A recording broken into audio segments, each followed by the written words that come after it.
Hello champs, welcome to our new video, and in this video we will continue with our chapter 3, that is liberalization, privatization and globalization. In the last video we have discussed about liberalization and the introduction part of this chapter. Now we will continue with this topic.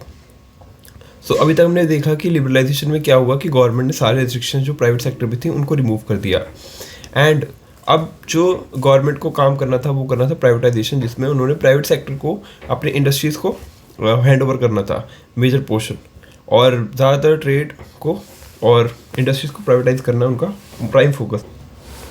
So what is privatization? It implies shedding off the ownership और management of a government owned enterprise. यानी जो government owned enterprise है ना, वो जो अपनी ownership की जो वो है पावर है वो प्राइवेट सेक्टर को दे देगी, तो उसको हम एक तरीके से कह सकते हैं privatization. Government companies are converted into private companies in two ways. दो तरीके से कन्वर्ट हो सकती है कोई भी गवर्नमेंट कंपनी प्राइवेट कंपनी में. पहला है by withdrawal of the government from ownership and management of public sector companies. या तो अपनी पब्लिक सेक्टर कंपनीज की ओनरशिप और मैनेजमेंट ऑफ प्राइवेट सेक्टर को हैंड ओवर कर दे, या क्या करे by outright sale of public sector enterprise. या तो सीधा अपनी प्राइवेट सेक्टर को देता, अपना पब्लिक सेक्टर जो एंटरप्राइज है उसको सीधा प्राइवेट सेक्टर को बेच दे, ठीक है, सेल कर दे. So privatization of public sector enterprise by selling of part of the equity of public sector enterprise to the public is known as disinvestment. तो इसको एक तरीके से कह सकते हैं हम डिसइन्वेस्टमेंट का प्रोसेस होता है जब गवर्नमेंट अपनी पब्लिक सेक्टर एंटरप्राइज की जो शेयर होल्डिंग है वो प्राइवेट सेक्टर को सेल आउट कर देती है. The purpose of the sale according to the government was mainly to improve financial discipline and facilitate modernization. Main purpose क्या है? देखो, गवर्नमेंट में पीएससी जब होती है, जब पब्लिक सेक्टर एंटरप्राइज होती है, तो उसके अंदर प्रॉफिट बहुत ज़्यादा प्रॉफिट मोटिव होता नहीं, बिकॉज उनका मेन मोटिव होता है वेलफेयर मोटिव, ठीक है. बट क्या होता है, इंडस्ट्रीज को ग्रो करने के लिए प्रॉफिट इज़ रिक्वायर्ड, ठीक है. Profit is very very important. So इस वजह से जब पब्लिक सेक्टर एंटरप्राइज लॉस में जा रही है तो उसको बाहर निकालने के लिए प्राइवेट सेक्टर की मदद लेनी पड़ती है. इस वजह से डिसइन्वेस्टमेंट का प्रोसेस कर दी गवर्नमेंट. देखिए, डिसइन्वेस्टमेंट से गवर्नमेंट को भी पैसे मिलते हैं क्योंकि अपना पब्लिक सेक्टर एंटरप्राइज के वो शेयर को सेल करती है, तो उसको शेयर को सेल करने पे जो उसको अमाउंट मिलता है, मनी मिलती है, उससे वो अपना वेलफेयर मोटिव अचीव कर सकती है गवर्नमेंट. और साथ ही साथ जो पीएससी जो अभी तक लॉस में था वो प्राइवेट सेक्टर के हाथ में जाके प्रॉफिट में भी कन्वर्ट हो सकता है, बिकॉज उनके पास क्या होता है, वो फाइनेंशियल डिसिप्लिन और के साथ काम करते हैं. मेन उनका प्रॉफिट मोटिव होता है, ठीक है. It was also envisaged that private capital and managerial capabilities, यानी प्राइवेट की कैपिटल और उनकी मैनेजरियल कैपेबिलिटीज़ वो इफेक्टिवली यूटिलाइज करते हैं to improve the performance of public sector undertaking. जैसे हमने बात की थी Navratnas and public sector policies की. ऐसा नहीं है कि सारी की सारी जो पब्लिक सेक्टर एंटरप्राइजेज हैं वो लॉस मेकिंग होती है. कुछ कुछ होती है जो प्रॉफिट मोटिव होती हैं, तो उनको गवर्नमेंट ना 3 तरीके की स्टेटस देती है. एक देती है महारत्ना का, एक होता है नवरत्ना का, और एक होता है मिनी रत्ना का, based on the amount of capital they are generating और amount of profit they are generating, उनकी टर्नओवर के हिसाब से, ठीक है. जैसे Maharatna company central public sector enterprise होती हैं और इनको डेजिग्नेट करते हैं different status by the government, ठीक है. तो पहली होती है महारत्ना, ठीक है. जैसे Indian oil corporation limited, steel authority of India limited, ये बहुत बड़ी बड़ी फर्म्स हैं और ये अपनी जो ब्रांचेज इनकी आउटसाइड ऑफ इंडिया भी हैं, तो इस वजह से महारत्ना कहते हैं, बिकॉज इनका टर्नओवर बहुत ज़्यादा होता है, ठीक है. नवरत्ना यानी इंपॉर्टेंट 9 इंडस्ट्रीज़. जैसे यहाँ पे तो सिर्फ 2 इंडस्ट्रीज थी महारत्ना में, यहाँ पे मेजर 9 इंडस्ट्रीज़ को आइडेंटिफाई करेगी गवर्नमेंट एंड उनको नवरत्ना का स्टेटस देगी, ठीक है. नवरत्ना से आप समझ जाएंगे 9 रत्नस, ठीक है. फर्स्ट है हिंदुस्तान एरोनॉटिक्स लिमिटेड, फिर है महानगर टेलीकॉम निगम लिमिटेड MTNL, ठीक है. ये एग्जाम्पल के तौर पे दिए हुए हैं, तो बाकी और भी होंगे, ठीक है. और मिनी रत्ना का स्टेटस देती है गवर्नमेंट, जैसे भारत संचार निगम लिमिटेड, ठीक है, BSNL, airport authority of India, Indian railways catering and tourism corporate limited. तो जो पब्लिक सेक्टर प्राइस जो मेजर जो प्रॉफिटेबल थी ओरिजिनली वो 1950s में थी और 1960s में थी, when self reliance was an important element of public policy, ठीक है. They were set up with the intention to providing infrastructure and direct employment. Infrastructure provide करेंगी, डायरेक्ट एम्प्लॉयमेंट प्रोवाइड करेंगी to the public so that quality and products reaches the masses at a nominal cost. यानी nominal cost पे लोगों के पास easily availability हो जाएगी and products की, ठीक है. And the companies themselves were made accountable to the all the stakeholders, और वो देमसेल्व्स अकाउंटेबल होंगी. तो granting of status resulted in better performance of these companies. तो जब गवर्नमेंट इन कंपनीज़ को स्टेटस देती थी ना, तो ज़्यादा अच्छे से बेटर तरीके से परफॉर्म कर पाते थे, बिकॉज उनको एक टैग मिल गया महारत्न का, नवरत्न का, मिनी रत्न का, यानी रत्न का टैग मिल गया। रत्न यानी कुछ इंपॉर्टेंट कर रहे हैं ये लोग, ठीक है, इस वजह से। ओके, सो हमने डिस्कस करा कि प्राइवेटाइजेशन का डेफिनेशन क्या होता है। Also the government envisages that privatization could provide strong impetus to inflow of FDI. FDI होता है foreign direct investment. Foreign direct investment का मतलब जो कोई भी बाहर की कंपनी है या बाहर का कोई इंडिविजुअल है जो इन्वेस्ट करना चाहता है इंडिया में, तो वो जब इंडिया की शेयर होल्डिंग की परचेज करता है ना, ओनरशिप में हिस्सा लेता है, तो उसको हम कहेंगे एफडीआई। उसमें क्या होगा ना, जब बाहर का बंदा यहाँ पे आएगा एफडीआई करेगा, तो हमारी जो कंपनी एग्जिस्टिंग कंपनी है उसके अंदर कैपिटल का इन्फ्यूजन होगा, ठीक है, नया टैलेंट इन्फ्यूज होगा, नई मैनेजरियल एबिलिटी आएगी, ठीक है, और एक नई तरीके का कंपटीशन भी आएगा। तो इस वजह से ना ये बहुत अच्छा होता है इकोनॉमी के लिए एफडीआई, बिकॉज एफडीआई एक तरीके से फॉरेन एक्सचेंज लाता है बाहर से इंडिया में, बिकॉज ये बाहरी करेंसी का इन्वेस्टमेंट होता है इंडिया में, ठीक है, और ये लॉन्ग टर्म का इन्वेस्टमेंट होता है, ना कि शॉर्ट टर्म का। एक होता है एफआईआई, फॉरेन इंस्टीट्यूशनल इन्वेस्टर्स, ये होते हैं शॉर्ट टर्म के लिए, कि ये मनी निकाल लेते हैं कभी कभी जब उनको लगता है कि इंडियन इकोनॉमी डाउन जा रही है, ठीक है। लेकिन एफडीआई जो होते हैं ओनरशिप के अंदर हिस्सा लेते हैं, इस वजह से हम इसको कहते हैं कि लॉन्ग टर्म के लिए हमारा बेनिफिशियल ज़्यादा है, ठीक है। तो गवर्नमेंट देखती है कि प्राइवेटाइजेशन से ना एफडीआई आने के चांसेस ज़्यादा होते हैं, इनफ्लो एफडीआई की। The government has also made attempt to improve the efficiency of PSU, ठीक है। एफिशिएंसी ऑफ पीएसयू को भी इम्प्रूव करती है by giving them autonomy in taking managerial decisions. अभी तक तो गवर्नमेंट का कंट्रोल था, किसी गवर्नमेंट ऑफिसर का कंट्रोल था, ठीक है। तो उसका मोटिव क्या होता है, खाली जो गवर्नमेंट के जो पर्पस होते हैं ना, चाहे उनका वेलफेयर पर्पस है, वो उस तरीके से काम करते हैं। बट एक प्राइवेट इंडिविजुअल हमेशा प्रॉफिट मोटिव के लिए काम करेगा, इस वजह से वो अपनी मैनेजरियल एबिलिटीज़ को भी बहुत अच्छा रखेगा और अपनी एफिशिएंसी और इफेक्टिवनेस को भी बहुत अच्छा रखेगा। इसीलिए जो गवर्नमेंट है ना, वो ऑटोनॉमी देती है मैनेजरियल डिसीजंस लेने के लिए। For instance some PSU have been granted special status like Maharatna, Navratna and mini Ratna. जो महारत्ना, नवरत्ना और मिनी रत्ना वाले स्टेटस वाले हैं, उनको गवर्नमेंट अपनी मैनेजरियल डिसीजंस के लिए भी ऑटोनॉमी देती है कि वो अपनी मैनेजरियल डिसीजन खुद ले पाएँ, बिकॉज ये ऑलरेडी प्रॉफिट मोटिव है। तो हम अगर इनकी डिसीजन मेकिंग में भी हिस्सा लेंगे तो मे बी ये जो इनका स्टेटस है वो रिड्यूस हो जाए, ठीक है। तो जब ये अच्छा खासा प्रॉफिट कर रही हैं तो इनको हम थोड़ी सी ऑटोनॉमी देते हैं, थोड़ी सी इनको खुद की पावर देते हैं ताकि वो अपने आप डिसीजंस ले पाएँ। ओके, सो हमने देखा कि प्राइवेटाइजेशन क्या होता है। अब हम देखते हैं ग्लोबलाइजेशन, ठीक है। तो ग्लोबलाइजेशन का मतलब होता है ग्लोबल, इंटरकनेक्टिंग द वर्ल्ड, ठीक है, इंटरकनेक्टिंग द वर्ल्ड इकोनॉमी कह सकते हैं हम, ठीक है। Although globalization generally understood to mean integration of the economy of the country with the world economy, यानी जो हमारी इकोनॉमी, जो हमारी कंट्री की इकोनॉमी है उसको जब हम वर्ल्ड की इकोनॉमी से इंटीग्रेट कर देते हैं तो we can say that it is globalization, ठीक है। और it is an outcome of set of various policies that are aimed at transforming the world towards greater interdependence and integration. Basically, its focus is to make the world more interdependence, that one country is dependent on the other country, and also the integration of the economy, that one economy is basically running on the basis of other economy and other economy also running on the basis of our economy. So basically globalization से interconnect हो जाता है world, ठीक है। जो कि अभी तक साइलोज में काम कर रहे होते हैं वो कंट्रीज, वो बैरियर टूटता है and countries are making profits with each other, ठीक है। It involves creation of networks, देखिए नेटवर्क क्रिएट करना और activities transcending economic, social and geographical boundaries, और इन बाउंड्रीज को तोड़ते हुए अपने ग्रोथ करना, ठीक है। Transcending economical, social, geographical boundaries. Globalization attempt to establish links in such a way that the happenings in India can be influenced by the events happening in miles away, यानी कि कोई हैपनिंग इंडिया में हो रही है तो may be इसका reason हो कि वो दूर किसी कंट्री की वजह से इंडिया में वो चीज़ हैपनिंग हो रही हो।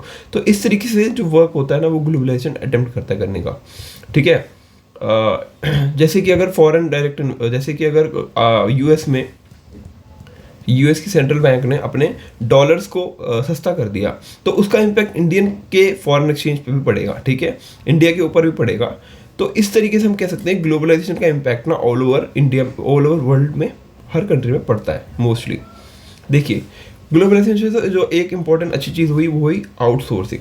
आउटसोर्सिंग का मतलब क्या होता है कि मेरी कंट्री में सफिशिएंट रिसोर्सेज नहीं है, और अगर हैं तो बहुत ज़्यादा कॉस्टली हैं, तो मैं क्या करूँगा, मेरी कंट्री में ना हायर करके उन रिसोर्सेज को मैं किसी चीप कंट्री जहाँ पे वो चीपली अवेलेबल है, यानी कम रेट पे अवेलेबल है, वहाँ पे अपना प्रोसेस वहाँ दे दूँगा और वो लोग हमारा काम करेंगे एट चीप रेट्स। तो उसको कहेंगे हम अपनी कंट्री से ना करवा के दूसरी कंट्री के लोगों से काम करवाने को आउटसोर्सिंग, ठीक है। ये चीज़ होती है। This is one of the important outcomes of globalization process. तो ये क्या कैसे हो पाया ग्लोबलाइजेशन की वजह से, क्योंकि दूसरी इकोनॉमी जब ने अपनी कंट्री ने अपने इकोनॉमी को ओपन किया, तभी तो हम उनके लोगों को अपना प्रोसेस या अपना वर्क एलोकेट कर पाएंगे, तब वो हमारा काम करेंगे। इस वजह से आउटसोर्सिंग जब भी हो पाया जब ग्लोबलाइजेशन का प्रोसेस यानी ग्लोबलाइजेशन इंडियन इकोनॉमी में आया। तो in outsourcing a company hire regular service from external sources, ना कि इंटरनल सोर्सेज।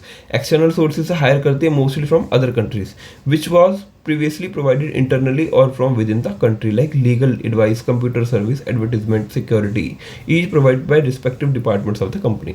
ठीक है, जैसे कि MNC कल्चर होता है, मल्टीनेशनल कंपनीज का कल्चर होता है, तो क्या करती हैं कि बाहर की स्टैब्लिश तो बाहर की हैं वो, बट कंट्रीज में स्टैब्लिश होती हैं जहाँ पे चीप लेबर अवेलेबिलिटी हो और वो प्रोवाइड कर सके उनको लीगल एडवाइस, कंप्यूटर सर्विस की और एडवर्टाइजमेंट, सिक्योरिटी, हर चीज़। तो पहले तो ये इंटरनली होता है, बट जब ग्लोबलाइजेशन है तो एक्सटर्नल कर पाते हैं ताकि वो अपनी कॉस्ट को रिड्यूस कर पाएँ। तो ये उनके लिए काफ़ी होता है, अच्छा होता है, बेनिफिशियल होता है कंपनीज के लिए। और also the economy where the companies are established, they provide huge employment to the people of that country, of that economy. So उन लोगों के लिए भी बहुत अच्छा होता है क्योंकि एक उनको सोर्स ऑफ अर्निंग हो जाती है। ठीक है, तो outsourcing has intensified in recent times. आप भी रिसेंट टाइम में बहुत ज़्यादा आउटसोर्सिंग हो गया, आपने काफ़ी नाम सुना होगा। ये डिफरेंट MNCs कंपनीज हमारे इंडिया में इस्टेब्लिश हुई हैं। ठीक है, IT इंफॉर्मेशन टेक्नोलॉजी की भी काफ़ी MNCs इंडिया में इस्टेब्लिश है। तो ये रिसेंट टाइम में बहुत इंटेंसिफाई हुआ है because of the growth of fast mode of communication. Fast mode of communication like internet, transportation, communication, particularly the information technology. ठीक है, तो इंफॉर्मेशन टेक्नोलॉजी की वजह से ये काफ़ी ज़्यादा इंटेंसिफाई हो गया है। Many of the services such as voice based service processes, जिसको हम PPO कहते हैं। ठीक है, जहाँ पे कॉल सेंटर्स होते हैं, जहाँ पे कोई कंपनी का प्रोडक्ट होता है और वो क्या करता है कि सेल्समैन रखता है और वो सेल्समैन उस कंपनी के प्रोडक्ट को लोगों तक डिलीवर करता है थ्रू फ़ोन कॉल और थ्रू एडवर्टीजमेंट और थ्रू इंटरनेट सेवा और through mail. So it can be said that it is business processing outsourcing. ठीक है, वॉइस बेस्ड प्रोसेसिंग और रिकॉर्ड कीपिंग के लिए भी लोग रखते हैं। ठीक है, also accountancy, banking services, music recording, film editing, book transcription, clinical advice or even teaching are being outsourced by the companies in developed countries to India। यानी डेवलप्ड कंट्रीज ये सारी सब सुविधाएं इंडिया के लोगों से लेते हैं थ्रू हमारा ये BPO, बिजनेस प्रोसेसिंग आउटसोर्सिंग के through. With the help of modern telecommunication के साथ क्या फ़ायदा हुआ है? Links including the internet, the text, the voice, the visual data in response these services is digitized. इसको digitize किया गया and transmitted in real time over continents and national boundaries। और जब हम digitize हो जाता है और सैटेलाइट के थ्रू लाइव वो चैनल क्रिएट हो जाता है, तो उसके थ्रू हम रियल टाइम डेटा ट्रांसफ़र कर सकते हैं कॉन्टिनेंट्स को और नेशनल बाउंड्रीज़ को। ठीक है, बिना कॉन्टिनेंट्स और नेशनल बाउंड्रीज़ के बिना ही हम उसको ट्रांसफर कर सकते हैं। ठीक है, थ्रू सैटेलाइट।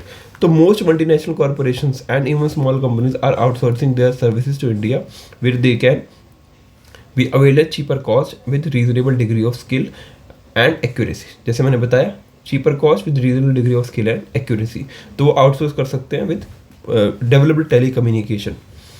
ठीक है, the low wage rates and availability of skilled man power, या तो लो वेज रेट भी है और मैन पावर भी स्किल्ड है, तो इन इंडिया तो have made it destination for global outsourcing in the post reform period. तो 1981 के बाद, पोस्ट रिफॉर्म पीरियड के बाद आउटसोर्सिंग, ग्लोबल आउटसोर्सिंग एक मेजर आउटकम आया है।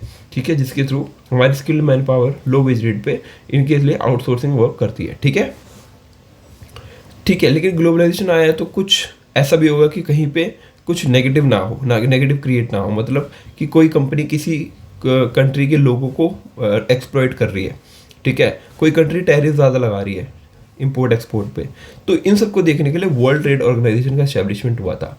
इनका मेजर फोकस क्या था? इनको वर्ल्ड को इंटरकनेक्टेड रखना था और एक रूल बेस्ड इंटरकनेक्ट रखना था। ठीक है, तो क्या हुआ, वो फाउंड हुआ 1995 में, वो WTO आया 1995 में as a successor organization to general agreement on trade and tariff. GATT का सक्सेसर आया, यानी उसकी अगली इम्प्रूवमेंट इवोल्यूशन हुआ, तो वो वर्ल्ड ट्रेड ऑर्गेनाइजेशन का नाम चेंज हो गया, बट उसको हम पहले journal agreement on trade and tariff भी कहते थे। तो GATT वो एस्टैब्लिश हुआ था 1948 में with 23 countries of the in the global trade organization to administer all multi trade multilateral trade agreements by providing equal opportunities to all countries in the international market for trading purposes. It means क्या था कि establishment होने का major reason ये था कि global trade organisation जो थी उनको एडमिनिस्टर कर पाए मल्टीलेटरल ट्रेड एग्रीमेंट्स के थ्रू। यानी जो ग्लोबल ऑर्गेनाइजेशंस हैं डिफरेंट डिफरेंट कंट्रीज में, डिफरेंट डिफरेंट कंट्रीज जो भी फैसला लेती हैं तो उनको कंप्लाई करना विद मल्टीलेटरल ट्रेड एग्रीमेंट्स के साथ, जो उन्होंने एग्रीमेंट साइन किया है डिफरेंट कंट्रीज के साथ, by providing equal opportunities to all countries. ऐसा नहीं कि कोई कंट्री अगर डेवलप नहीं है, अंडर डेवलप्ड है, तो हम उसके प्रोडक्ट पे टैरिफ लगाएंगे, ऐसा नहीं है। हम उसके प्रोडक्ट पर अगर टैरिफ लगाएंगे तो ऑलरेडी उसका प्रोडक्ट जो है अच्छी क्वालिटी का नहीं है, तो वो और आके अपनी दूसरी कंट्रीज में डेवलप्ड इकोनॉमी में जाके नहीं सेल होगा, तो उसके लिए उनको टैरिफ फ्री कर दिया उन कंट्रीज को जो अंडर डेवलप्ड है। ठीक है, तो ऐसी कुछ कंट्रीज को आइडेंटिफाई किया गया बाय द WTO और उनको एक रिलीफ मेजर प्रोवाइड किया गया। ठीक है, और जो डेवलप्ड कंट्रीज हैं उनको कोई भी इस तरीके से छूट नहीं दी गई, बिकॉज ऑलरेडी डेवलप्ड है, उनके पास ऑलरेडी हाई टेक्नोलॉजी है, इस्टेब्लिश करी हुई है उन्होंने, तो उनको इन सब चीज़ों की जरूरत नहीं थी। तो इस वजह से ना WTO एक बहुत ही इंपॉर्टेंट रोल प्रोवाइड करता था by giving equal opportunities to all countries, ठीक है, in the international market. WTO is expected to establish a rule-based trading regime. मैंने बोला कि वो rule-based trading regime बनाने की कोशिश कर रहे थे, in which nations cannot place arbitrary restrictions on trade. वो किसी तरीके का arbitrary restriction नहीं लगा सकते थे.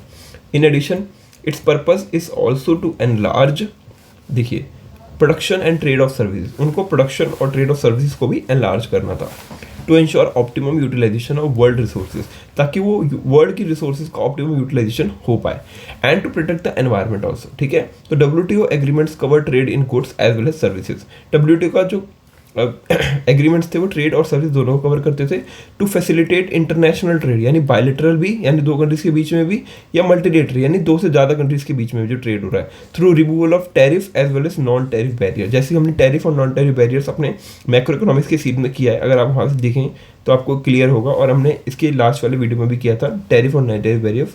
तो provide greater market access to all the member countries, चाहे वो बायलेटरल ट्रेड हो चाहे वो मल्टीलेटरल ट्रेड हो। अगर वो टैरिफ का इस्तेमाल कर रहे हैं या नॉन टैरिफ बैरियर का इस्तेमाल कर रहे हैं अपने ट्रेड में, तो WTO का काम है कि उनको एक बार नोटिस देना कि नहीं, आप ये चीज़ गलत कर रहे हो, ये वर्ल्ड ट्रेड ऑर्गेनाइजेशन के एग्रीमेंट्स के खिलाफ है, आपके मल्टीलेटरल एग्रीमेंट्स और बायलेटरल एग्रीमेंट्स के खिलाफ है, तो आप इसको रिमूव कीजिए। तो वो remove of tariff as well as non tariff और greater market access to all member countries, main था इसका काम ये। As an important member of WTO, अगर कोई एक ऐसा इम्पॉर्टेंट मेंबर है, जैसे मेंबर है WTO, तो India has been a forefront of framing fair global rules. तो फेयर ग्लोबल रूल्स बनाने में इंडिया का भी एक बहुत अच्छा हाथ था, बिकॉज वो एक इम्पॉर्टेंट पार्टनर के तौर पे काम कर रहा था। ठीक है, रेगुलेशन है, सेफगार्ड्स है, और एडवोकेट करना interest of the developing world, और डेवलपिंग वर्ल्ड के इंटरेस्ट को वहाँ पे शोकेस करना एट WTO, वो भी इंडिया बहुत अच्छे से करता है। India has kept its commitment towards liberalization of trade, ठीक है, मेड इन WTO। तो उसने अपनी कमिटमेंट जो लिबरलाइजेशन ऑफ ट्रेड को उसको फुलफिल किया by removing quantitative restrictions on imports and reducing tariff rates. Okay, the growth of GDP of major sectors, agriculture का 1980 से 1991 से 2014-15 तक क्या ग्रोथ रहा, ठीक है, GDP में क्या कंट्रीब्यूशन रहा, ठीक है, सर्विस का क्या रहा, इंडस्ट्रीज का क्या रहा, आपको देखते हैं। एग्रीकल्चर सेक्टर देखिए, पहले 3.6% कंट्रीब्यूशन था, जो कि रिड्यूस हो गया -0.2% ऑफ द GDP। ठीक है, ये इकोनॉमिक सर्वे का डेटा है। ठीक है, data pertaining to gross value added, ठीक है, जो GV estimated from GDP by adding subsidies on production and subtracting indirect taxes. ये मैंने आपको फॉर्मूला GVA का पढ़ाया है अपने मैक्रो इकोनॉमिक्स वाले टॉपिक में, तो अगर आपको यहाँ पे कोई कन्फ्यूजन होती है तो आप प्लीज़ वो वीडियो जाकर देख सकते हैं। तो देखिए, इकोनॉमिक सर्वे जो है मिनिस्ट्री ऑफ फाइनेंस का, उसके थ्रू ये डेटा है कि इंडस्ट्री एग्रीकल्चर का जो हमारा कंट्रीब्यूशन था वो धीरे धीरे रिड्यूस होता गया।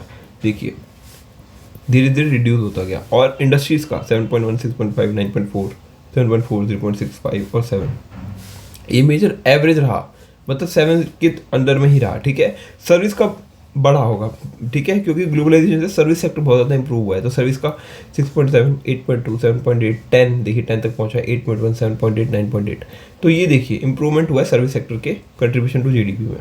ठीक है, some scholars argue that usefulness of India being a member of WTO is a major volume of international trade occurs among the developed nations। तो कुछ स्कॉलर्स देखते हैं कि इंडिया को काफ़ी यूजफुल रहा WTO की membership, because international trade majorly अगर होता है डेवलप्ड नेशन में। ठीक है, they also say that while developed Nations countries while complaints over agricultural subsidies given in the their countries, developing countries feel cheated as they are forced to open their markets for developed countries but not allowed to access the market of developed countries. What do you think? तो ये question है कि मान लीजिए अगर WTO ने open कर भी दिया इकोनॉमीज को, तो लेकिन डेवलप्ड कंट्रीज ने अपनी मार्केट को अभी तक ओपन नहीं किया, तो ये जो अंडर डेवलप्ड कंट्रीज है और डेवलपिंग कंट्रीज है उनके लिए बेनिफिशियल नहीं है, बिकॉज अगर वो अपना प्रोडक्ट उनके पास भेजेंगे तो वो टैरिफ लगाएंगे और हमारा प्रोडक्ट ऑलरेडी इतनी अच्छी क्वालिटी का नहीं होगा as compare to developed countries, तो वो वहाँ जाके और महंगा हो जाएगा, तो महंगा प्रोडक्ट कोई लेना नहीं चाहेगा।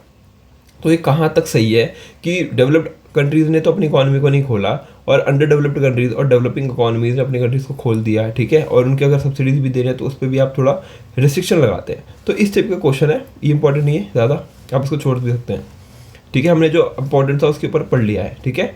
Indian economy during the reforms, ठीक है, इंडियन इकॉनमी रिफॉर्म्स के टाइम पे कैसी थी, ठीक है। The reform process has completed 3 decades since it's introduction, ठीक है। Let us look at the performance of Indian economy during this period. क्या क्या परफॉर्मेंस रही रिफॉर्म्स के बाद? The growth of N economy is measured by gross domestic product, जैसे कि हमने पढ़ा है कि जीडीपी के थ्रू हम ग्रोथ ऑफ इकॉनमी मेजर कर सकते हैं। तो पोस्ट 1991 के बाद India witness a rapid growth on GDP on its continual basis to 2 decades, यानी आने वाले 20 सालों तक इंडिया ने जीडीपी में कंटिन्यूअल ग्रोथ को देखा, मेजर करा। The growth of GDP increase from 5.6% during 1980-91 to 8.2% during 2007-12, यानी पहले हमारी 1980 के टाइम पे 5.6% ऑफ जीडीपी ग्रोथ थी, लेकिन वो इम्प्रूव हो गई टू 8.2% टू इन 2007-12। सो ये बहुत ही अच्छा एक इम्प्रूवमेंट था जीडीपी कंट्रीब्यूशन में, ठीक है। During the reform period, the growth of agriculture has declined. The growth of agriculture has declined, while the industrial sector reported fluctuation and the growth of service sector has gone up. जैसे मैंने अभी दिखाया कि industrial sector का जो growth था वो fluctuate कर रहा था, एग्रीकल्चर का रिड्यूस कर रहा था और सर्विस सेक्टर का इंक्रीज कर रहा था, ऊपर जा रहा था। This indicate the GDP growth is mainly driven by growth in service sector. तो जो ग्रोथ हमने भी देखी 1980 से 2007 में जो ग्रोथ हुई 5.6 से 8.2, वो मेजर जो कंट्रीब्यूशन था वो था हमारा सर्विस सेक्टर का, ओके। तो during 2012 to 15 there has been a setback in the growth rates on different sectors witness post 1991।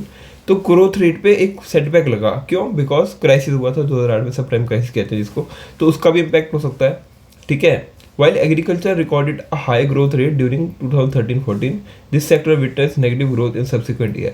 2013-14 में तो उन्होंने हाई ग्रोथ रेट अचीव किया था एग्रीकल्चर ने, बट उसके बाद उनको नेगेटिव ग्रोथ देखने को मिली। ये देखिए डेटा शो कर रहा है कि कैसे कैसे पोस्ट 1991 के बाद जो हमने रिफॉर्म लिए थे उसका क्या इम्पैक्ट पड़ा डिफरेंट सेक्टर्स पे। जैसे कि हमने देखा एग्रीकल्चर डाउन हो गया, पहले तो इम्प्रूव किया लेकिन फिर डाउन हो गया। While service sector continue to witness a high level of growth, continuously उसको हाई लेवल ऑफ ग्रोथ देखने को मिली जीडीपी में टिल 2014-15, जब तक ये लिखा गया है ये data. This sector witness the high growth rate of 9.8%, 9.8% की ग्रोथ रेट के साथ सर्विस सेक्टर आगे बढ़ रहा था। The industrial sector witness a steep decline during 2012-13, यहाँ पे डिक्लाइन देखने को मिला था 2012-13 में in industrial sector. In the subsequent years it began to show a continuous positive growth, लेकिन आने वाले कुछ सालों में फिर पॉजिटिव ग्रोथ शो होने लग गई इंडस्ट्रियल सेक्टर में। The opening of economy has led to rapid increase in the foreign direct investment and foreign exchange reserve। देखिए इकोनॉमी के ओपन होने से एफडीआई आया और एफडीआई के आने से फॉरेन एक्सचेंज रिजर्व जो है कंट्रीज के अंदर वो बढ़ा, ठीक है। The foreign investment which reduces includes foreign direct investment and foreign institutional investors has increase from about $100 million in 1991 to $30 billion in 2017-18। देखिए कितना बड़ा जंप है एफडीआई और एफआईआई का। $100 million तो 1990 में था जो कि $30 billion में कन्वर्ट हो गया एफडीआई की वो इनका ओपन करने से इकॉनमी। तो फॉरेन एक्सचेंज हमारा कितना बढ़ गया। फॉरेन एक्सचेंज जब बढ़ता है ना तो इकॉनमी के पास पावर आती है कि वो बाहर से कुछ भी परचेज कर सकती है। उसके बाद एक सिक्योरिटी आती है, ठीक है ना। जैसे हम कुछ चीज़ों पे डिपेंडेंट है बाहर की कंट्रीज़ पे, जैसे कि पेट्रोलियम है, काफ़ी चीज़ें हैं, तो वो खरीदने में ना फिर हमें कोई ऐसी वो चिंता नहीं होगी और हमारा फॉरेन एक्सचेंज रिजर्व ज़्यादा होगा ना तो हमारी कंट्री की जो वैल्यू भी इंक्रीज होती है। तो देख रहे हैं कि आप 100 मिलियन से सीधा $30 billion। ऑल्सो देखिए there been increase in the foreign exchange reserve from about ये तो हमारा एफडीआई और एफआई है, और फॉरेन एक्सचेंज रिजर्व कितना बड़ा हमारा $6 billion 1990 से $413 billion। ठीक है, कितना ज़्यादा इंप्रूवमेंट है 2018-19 में। India is one of the largest foreign exchange reserve holder in the world. आज के टाइम पे इंडिया एक लार्जेस्ट फॉरेन रिजर्व्स का होल्डर है, ठीक है। Since 1991 India is seen as an successful exporter of auto products, parts, pharmaceutical goods, engineering goods, IT software, textile. 1991 के बाद जैसे ही ग्लोबलाइज हुई इकोनॉमी और हम एक्सपोर्ट अपना इंक्रीज हुआ, उसके बाद इंडिया को देखा गया successful exporter in the fields of auto parts, pharmaceutical goods, engineering goods, IT software और टेक्सटाइल में। और rising prices also have been kept under the control, और जो इसके प्राइस हैं उसको भी कंट्रोल में रखा गया, ठीक है। देखिए, on the other hand the reform process has been widely criticized for not being able to address some of the basic problems facing by economy, especially in the areas of employment, agriculture, industry, infrastructure development and fiscal management। देखिए, इतने सारे benefit थे FDI, FII का और foreign exchange reserves का benefit जो India को हुआ ग्लोबलाइजेशन की वजह से, वो तो ठीक है, बट ये रिफॉर्म्स जो हैं क्रिटिसाइज भी होते हैं कुछ रीजंस पे, बिकॉज ये नहीं प्रोवाइड कर पाए बेसिक प्रॉब्लम्स और सॉल्व करवाए basic problems of the economy, just like unemployment, ठीक है। एम्प्लॉयमेंट की प्रॉब्लम को सॉल्व नहीं कर पाए, ज़्यादा लोग एम्प्लॉयड अभी भी नहीं थे, अभी भी बहुत ज़्यादा अनएम्प्लॉयमेंट था। एग्रीकल्चर जैसे कि डिक्लाइन कर रहा था, आपने देखा ही एग्रीकल्चर कंट्रीब्यूशन। इंडस्ट्रीज़ का भी बहुत ज़्यादा ग्रोथ नहीं हुआ, ठीक है। इंफ्रास्ट्रक्चर डेवलपमेंट भी इतने अच्छे से, और फिजिकल मैनेजमेंट भी बहुत ज़्यादा इंप्रूवमेंट नहीं हुई। तो ग्लोबलाइजेशन की वजह से ये सारे चीज़ों पर ज़्यादा इम्पैक्ट पड़ा नहीं, इस वजह से इसको क्रिटिसाइज भी किया जाता है। ग्रोथ एंड एम्प्लॉयमेंट की बात करें तो देखिए, दो the GDP growth has increase in the reform period, GDP growth हुआ है, लेकिन स्कॉलर्स पॉइंट करते हैं कि reform led growth has not generated sufficient employment opportunities in the country. Sufficient employment opportunities generate नहीं कर पाई। आई थिंक अगर ये ग्रोथ इंडस्ट्रियल सेक्टर में बहुत ज़्यादा हुई होती ना, तो ज़्यादा एम्प्लॉयमेंट अपॉर्चुनिटीज प्रोवाइड कर पाते, लेकिन ये ग्रोथ सर्विस सेक्टर में ज़्यादा हुई। तो सर्विस सेक्टर जो है बेसिकली इतनी ज़्यादा एम्प्लॉयमेंट जनरेट नहीं करता जितना एक इंडस्ट्रियल सेक्टर करता है। और ऑल्सो हमारी इकॉनमी जो है लेबर इंटेंसिव है, यानी ज़्यादा लोग हैं हमारे पास, तो हम अगर इंडस्ट्रियल सेक्टर को ग्रो करते हैं ना, तो ज़्यादा कामयाब, ज़्यादा सक्सेसफुल हो पाते, जस्ट लाइक चाइना ने अपने इंडस्ट्रियल सेक्टर को ग्रो करा और उसकी वजह से वो ज़्यादा ग्रो कर पाई as compare to us. Okay, so इसने जनरेट नहीं किया sufficient employment opportunities in country, because service sector में ग्रोथ ज़्यादा हुई, ना कि इंडस्ट्रियल सेक्टर में, ना कि एग्रीकल्चर सेक्टर में। अगर इन दोनों सेक्टर्स में ग्रोथ होती तो मे भी हमारी एम्प्लॉयमेंट की प्रॉब्लम सॉल्व हो जाती, ठीक है। सेकेंड है reforms in agriculture. Reforms have not been able to benefit agriculture, agriculture में कोई बेनिफिट नहीं हुआ इतना ज़्यादा, where the growth rate has been decelerating, ठीक है। Since 1991, public investment in agriculture sector, especially in the infrastructure, which includes irrigation, power, road, market linkage, research and extension, ठीक है, has fallen, reduce हुआ है। यानी पब्लिक इन्वेस्टमेंट इन सब fields में, irrigation में, पावर में, रोड में, मार्केट में, इन सब में फॉल हुई है। The partial removal of fertilizer subsidy has led to increase the cost of production also. और जो हमने पार्शियल रिमूव करा फर्टिलाइजर सब्सिडीज को, उससे भी बहुत ज़्यादा इम्पैक्ट पड़ा है, ठीक है। Which has severely affected the small and margin farmers, जो कि अभी फर्टिलाइजर सब्सिडी पे डिपेंड होकर प्रोडक्शन कर लेते थे, उनको भी बहुत ज़्यादा हार्म हुआ है इस चीज़ से। This sector has been experiencing a number of policy changes such as reduction in import duties. Import duties की रिडक्शन करोगे तो बाहर से सामान ज़्यादा आएगा इंडिया में, ठीक है। On agriculture products, low minimum support price, MSP कम देना, ठीक है। Lifting of quantitative restrictions on imports of agricultural products, तो अगर बाहर से प्रोडक्ट आके यहाँ पे बिकने लगेगा तो हमारे इंडिया के अंदर जो ऑलरेडी बन रहा है प्रोडक्ट, उसकी वैल्यू बहुत ज़्यादा लगेगी लोगों को और वो खरीदेंगे नहीं। तो इन सब चीज़ों से जो ना एग्रीकल्चर सेक्टर को काफ़ी ज़्यादा इम्पैक्ट पड़ा। These have adversely affected Indian farmers as they now have to face increased international competition, because बाहर का प्रोडक्ट इंडिया में आ रहा है cheap rate because of low import duty also and because of opening of economy or removing of quantitative restrictions also. This has become a competition field in our country, and increased competition lead to adverse effect on the Indian farmers. Moreover, because of export-oriented policy strategies in agriculture, there has been a shift from production for the domestic market towards production for the export market, focusing on cash crops in lieu of production of good food grains.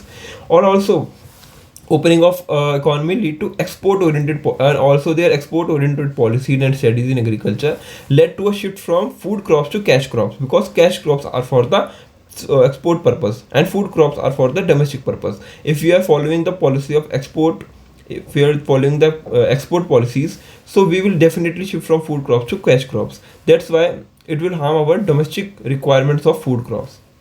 This puts pressure on the prices of food grains also. अगर supply नहीं होगी इतनी अच्छी से तो prices जो है increase करेंगे। Reforms in industry, industrial growth has also recorded a slow down also because industrial growth अच्छे से हुई है, this was decreasing demand of industrial products due to various reason such as cheaper imports. अगर हम बाहर से cheap products को मंगा इंडस्ट्रियल चीप प्रोडक्ट्स को, तो इंडिया के अंदर जो ऑलरेडी एग्जिस्टिंग फर्म्स है वो प्रोड्यूस नहीं करेंगी ना, बिकॉज अगर वो प्रोड्यूस करती हैं तो उनका प्रोडक्ट महंगा लगेगा as compare to imported product, और अगर इम्पोर्टेड प्रोडक्ट से महंगा है तो कोई खरीदेगा नहीं, तो उसको कंटिन्यू करने का कोई पर्पस नहीं बनता।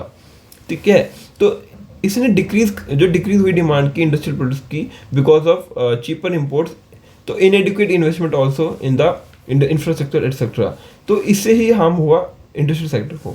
इन अ ग्लोबलाइज्ड वर्ल्ड, ठीक है, ग्लोबलाइज वर्ल्ड में developing countries are compelled to open their economies to greater flow of goods and capital from developed countries, और डेवलपिंग कंट्रीज को ज़्यादा फोर्स किया गया कि वो अपनी इकोनॉमी को ओपन करें और ग्रेटर फ्लो ऑफ गुड्स और सर्विसेज को और कैपिटल को अपनी डेवलप्ड कंट्रीज से लाएं, and rendering their industries vulnerable to imported goods, और अपनी इंडस्ट्रीज को रेंडर करें वनरेबल पोजीशन में ताकि वो ना प्रोड्यूस कर पाए उतने अच्छे से। ये चीज़ क्रिएट हो गई ग्लोबलाइजेशन की वजह से कि हमारी एग्जिस्टिंग इंडस्ट्रियल सेक्टर जो थी वो अच्छे से ग्रो नहीं कर पाई और इम्पोर्ट गुड्स आ गए, और जब ग्रो ही नहीं कर पाई तो इम्पोर्टेड गुड्स की वैल्यू ज़्यादा अच्छी क्रिएट हो गई मार्केट में, और लोगों ने बाहर के इम्पोर्ट को ज़्यादा तजुर्बा दिया ना कि अपने एग्जिस्टिंग जो इंडस्ट्री प्रोड्यूस कर रही है उनको। तो इस वजह से इसका ग्रोथ भी रिड्यूस हुआ, इंडस्ट्री सेक्टर का ग्रोथ और contribution. Cheaper imports have thus replaced the demand for domestic goods, ठीक है, और domestic manufacturers are facing competition from imports, right, ठीक है।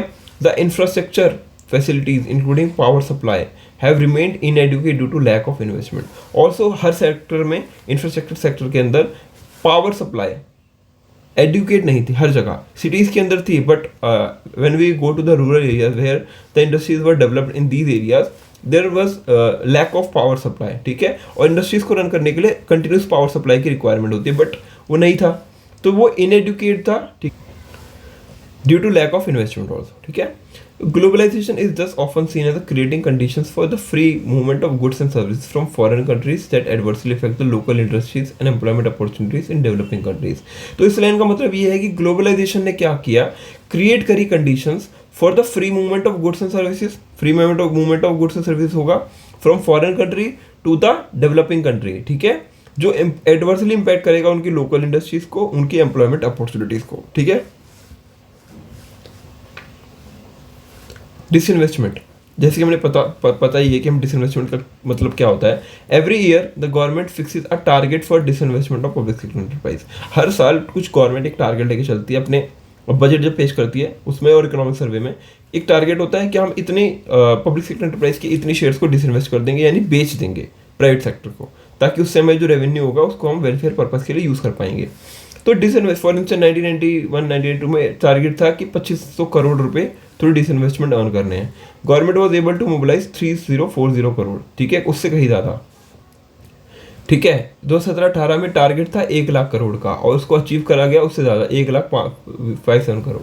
तो क्या हो रहा है, ये क्या हो रहा है कि जो हम टारगेट बना रहे हैं ना डिसइन्वेस्टमेंट का, उस चीज़ से हमारे जो पब्लिक सेक्टर एंटरप्राइज जो अभी तक ग्रोथ थी, कुछ जो इंडस्ट्रीज वो भी डिसइन्वेस्ट करके गवर्नमेंट का फैसला है, देखो वो कुछ भी कर सकती है, ठीक है। तो उससे भी इम्पैक्ट जो है हमारी इंडस्ट्रियल सेक्टर पर पड़ा है, ठीक है, बिकॉज फॉरेन कंपनीज अगर इंडिया में आएंगी तो वो अपना जो यहाँ का ग्रोथ है वो अपनी कंट्रीज में लेके जाएंगी, ना कि इस कंट्री को देंगी, ठीक है। Critics pointed out that these assets of public sectors enterprise have been undervalued, मतलब अंडरवैल्यूड की गई और सोल्ड की गई प्राइवेट सेक्टर को, यानी कम रेट पे सोल्ड की गई। This means that there has been substantial loss to the government and outright sale of public sector assets। तो लॉस के अंदर गवर्नमेंट बेच रही है, खाली उनका पर्पस है कि रेवेन्यू जनरेट हो जाए कुछ। Moreover, the proceeds from this investment are used to offset the shortage of government revenues। और ये इससे जो पैसे आ रहे हैं ना, उससे जो गवर्नमेंट रेवेन्यू का शॉर्टेज है ना, उसको फुलफिल किया जा रहा है, बस कोई इंप्रूवमेंट नहीं हो रहा इंडस्ट्रियल सेक्टर में, rather than using it for the development of public sector में जैसे मैंने कहा कोई इंप्रूवमेंट नहीं हो रहा, and building social infrastructure in the country, ठीक है। इसके ऊपर पैसा ना लगाते हुए गवर्नमेंट अपने रेवेन्यू शॉर्टफॉल को कंपनसेट कर रही है बस। रिफॉर्म्स एंड फिस्कल पॉलिसीज, ठीक है, economic reforms have placed limits on the growth of public sector, ठीक है, यानी पब्लिक एक्सपेंडिचर की जो वो थे उस पर ग्रोथ पे इकोनॉमिक रिफॉर्म्स ने एक लिमिट लगा दी, स्पेशली इन सोशल सेक्टर्स। अभी तक सोशल सेक्टर पे जो पैसा खर्च किया जाता है उस पर एक लिमिट लगा दी। टैक्स रिडक्शन हुआ इन द रिफॉर्म पीरियड, और उसने यील्ड कर larger revenue and curve tax evasion have not resulted in increase in tax revenue for the government. एक देखा गया कि टैक्स को कर्व करना है, टैक्स को रिड्यूस करने से बहुत ज़्यादा इम्पैक्ट नहीं पड़ा उनकी रेवेन्यू जनरेटिंग यील्ड पे, और टैक्स इवेजन से इतना कोई इंक्रीज नहीं हुआ टैक्स रेवेन्यू में द गवर्नमेंट की। Also the reform policies involve tariff reduction. Tariff reduction have curtailed the scope for raising revenue through custom duties, और कस्टम ड्यूटीज से जो अभी तक हम टैरिफ के थ्रू रेवेन्यू जनरेट करते थे वो भी बहुत ज़्यादा इंप्रूवमेंट नहीं हुई जब हमने उसको रिड्यूस कर दिया टैरिफ को। टैरिफ रिड्यूस करेंगे तो ऑलरेडी हमारे पास जो पैसा आ रहा है वो कम आएगा। In order to attract foreign investment also, foreign investment India में उसको अट्रैक्ट करने के लिए हमने टैक्स इंसेंटिव दिए उन लोगों को और प्रोवाइड करे फॉरेन इन्वेस्टर्स को, which further reduce the scope of raising tax revenues. तो इस वजह से हम टैक्स रेवेन्यू इंक्रीज नहीं कर सकते। तो ये सारे कुछ कारण थे जिससे हमारा फिस्कल पॉलिसीज़ के मेजर से industrial policies, disinvestment, reforms in industries, reforms in agriculture, growth and employment, इन चीज़ों पे ना इम्पैक्ट पड़ा था ग्लोबलाइजेशन का बहुत ज़्यादा नेगेटिव। तो हमने पढ़ा कि किस तरीके से इम्पैक्ट पड़ा। अब हम कंक्लूजन देखते हैं। The process of globalization through liberalization privatization policies have provide positive as well as negative results both for India and other countries. इसके both positive and both negative results India और other countries दोनों ने देखे। Some scholars argue that globalization should be seen as an opportunity in terms of greater access to global market.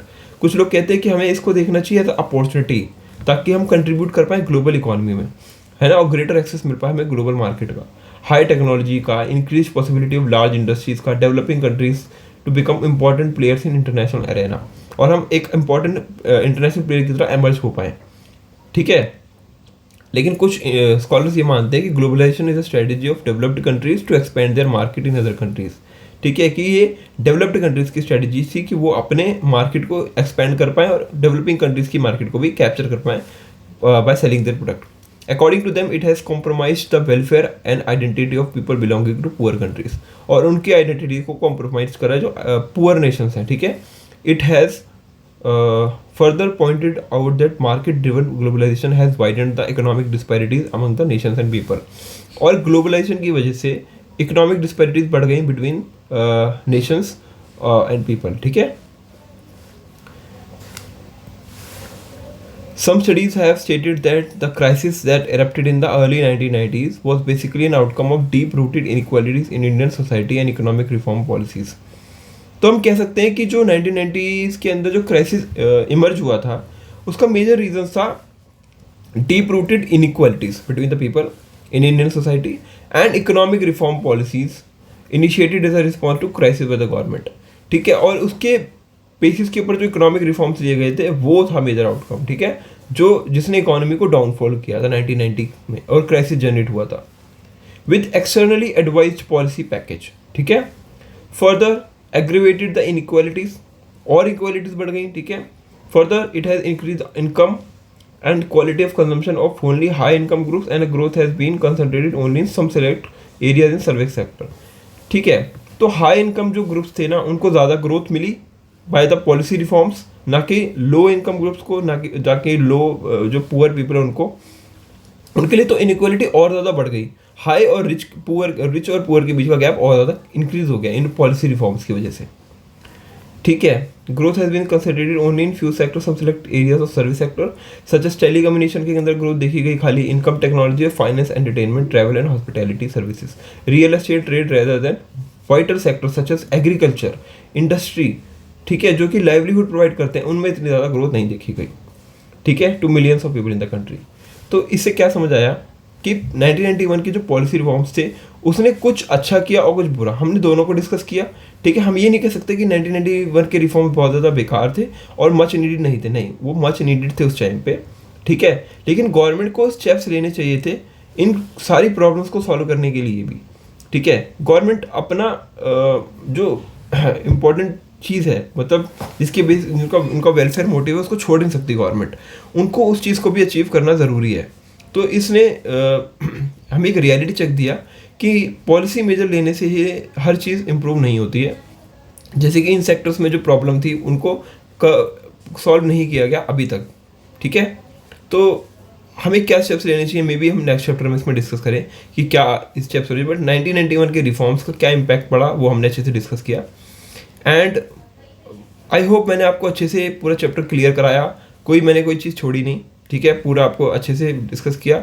और आपको लगता है कि अगर कुछ आपके लिए छूट रहा है इस चैप्टर में से, या आपको कुछ डाउट है, तो आप प्लीज़ कमेंट सेक्शन में पिन डाउन कीजिए अपना डाउट, और definitely we will make a new video for that doubt. Okay, so video में बने रहने के लिए thank you so much guys.